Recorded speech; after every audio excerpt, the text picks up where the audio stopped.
বিস্তীর্ণ এলাকায় আবাদ হচ্ছে সরিষা, মধু আহরণে ব্যস্ত মৌমাছি।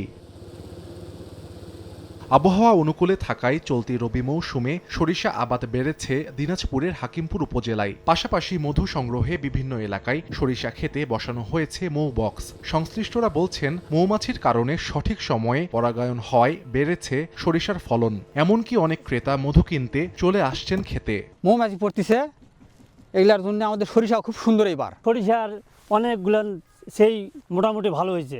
গতবারে দেখা যাচ্ছে 3-4 মণ বিঘা হয়েছে।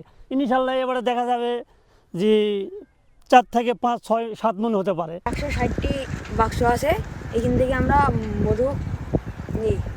প্রতি সপ্তাহে একবার করে মধু হয়। আবহাওয়া যদি ঠিক থাকে তা আল্লাহর রহমতে মধু যা সংগ্রহ হচ্ছে তাতে আশা করা যায় যে লাভের মুখ দেখা যাবে। চোখের সামনে দেখতেছি একটা ভালো ন্যাচারাল, এই জন্য আর কি নেওয়া।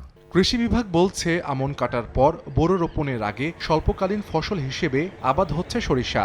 উৎপাদন আরও বাড়াতে সব ধরনের সহায়তার আশ্বাস সংশ্লিষ্ট কর্মকর্তার। সরিষা একটা বোনাস ফসল। কৃষক একদিকে যেমন খুব অল্প সময়ের মধ্যে একটা ফসল ঘরে তুলতে পারছে, পরামর্শ নিয়ে তারা আগামীতে আরো বড় পরিসরে সরিষার আবাদ করতে সক্ষম হবে এবং সেই সঙ্গে তারা মধুর উৎপাদনটাও অব্যাহত রাখবে, যেটা কিনা আমাদের অর্থনৈতিক প্রবৃদ্ধিতে অনেক বড় অবদান রাখবে।